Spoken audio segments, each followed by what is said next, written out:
Buenos dias and welcome back to another video, my friends. I hope that you are staying healthy and I hope you're staying safe wherever you are in the world. Today on the channel, we are going to talk about HDR PQ on the Canon EOS R, and we're going to talk about specifically what HDR PQ is, how to shoot it on the Canon EOS R, and also how to edit it in Final Cut Pro. Before we get started, I just want to let you know we are not going to talk about things like nits and gamma curves and EOTF, which is electro-optical transfer function, or inverse PQ, because frankly, that stuff just makes my head spin and I don't understand most any of it.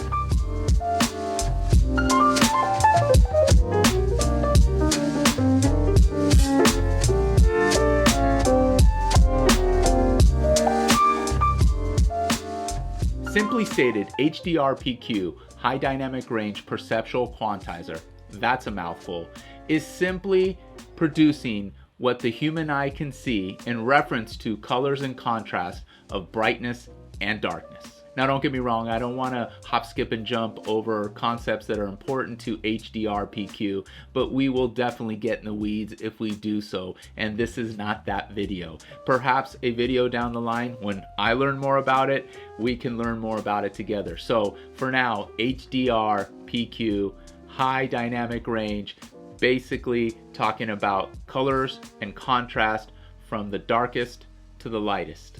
Now let's take a look on how we can set up our Canon EOS R6 to shoot HDR PQ. First thing we want to do is go to the red shoot menu, go to page 2, and then select the third item down, which is your HDR PQ enable setting, and go ahead and turn it on. And then you have some assist display choices, both for shooting and for playback. You can either select them to midtones or highlights for either.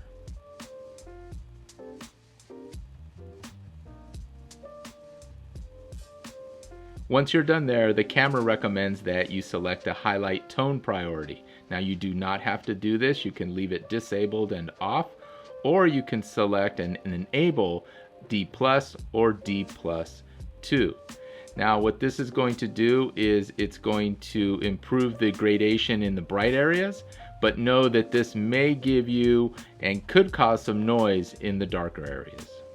So now that you've set up your Canon EOS R6 with HDR PQ, it's time to go out and shoot. You can shoot in 4K, 1080p, 24 frames per second, 60 frames per second, 120 frames per second.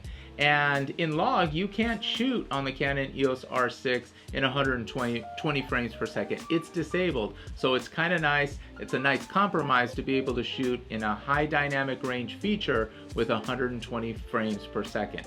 So let me show you a file that I shot earlier today, and I'm going to bring it in, and I want to show you what Final Cut Pro does when you actually bring it in. And the message is on this side of the screen, so let me bring it over here. As you can see, adding HDR clip to an SDR project.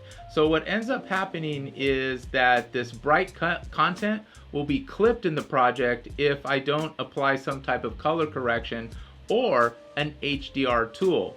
What's kind of nice is now you can choose any kind of color correction, some type of LUT that you want to bring in. However, I'm gonna go ahead and use Final Cut's embedded or default HDR tool. So we'll go ahead and deselect that.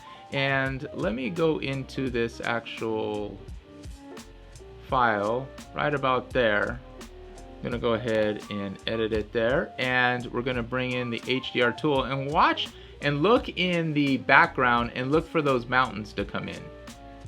See how there's a little outline of the mountains, and we got a little bit of that color back. We got some of that dynamic range back, which is totally cool. And up here in the actual effects browser window, you can actually reduce this down or just leave it up or somewhere in between. I just go ahead and leave it on 1.0. You can see, and I'm not going to talk about this at all except for this one time, and you can see the peak brightness in nits is 1000. Just know that cell phones and televisions, cell phones do about 300 nits, 400 nits, and televisions, depending on the television, do about 1000 nits. And then there's monitors that do a lot more, up to 1500, and those are super expensive.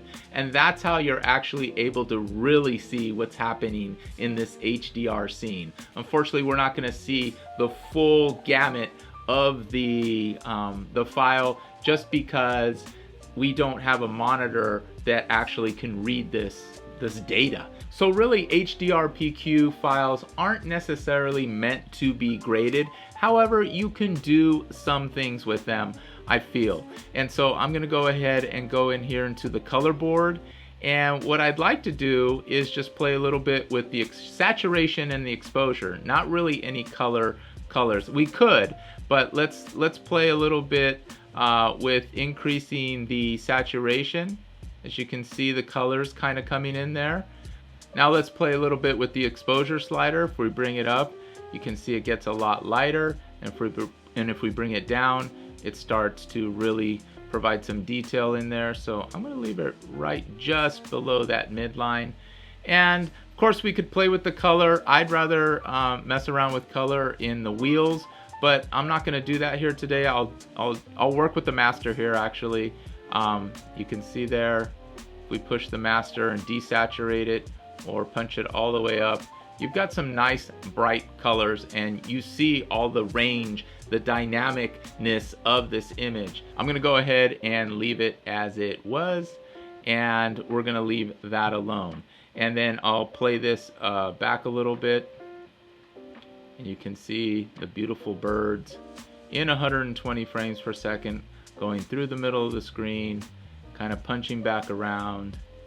So what I'd like to do now is kind of show this scene again, and I'm in the effects browser, and I'm going to turn off the HDR tool and turn it back on, so you kind of see the difference. It's jumping around a little bit there. But yeah, I really like this tool. It's very simple to use, and you can do a lot of things with the color if you needed to, and I really think that it's something that you really have a lot of fun with, utilizing HDR PQ. Don't be afraid to use it. I think it's a lot easier than color grading. Color grading requires a lot of practice and a lot of skill in order to continue to get better at it, and I'm somewhere in the middle, just trying to get better at my color grading. But I'm willing to give this HDR PQ a little bit more of a try, because I think that making these YouTube videos, for me, I don't want to spend a lot of time color grading right now unless I'm working on some kind of documentary or short film. That's where I really want to focus on honing my skills in colorizing videos and film. So that being said, let me show you a little bit more of the footage that I took today down at the train station.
amigos, I really enjoyed learning along with you. That is HDR PQ in a nutshell.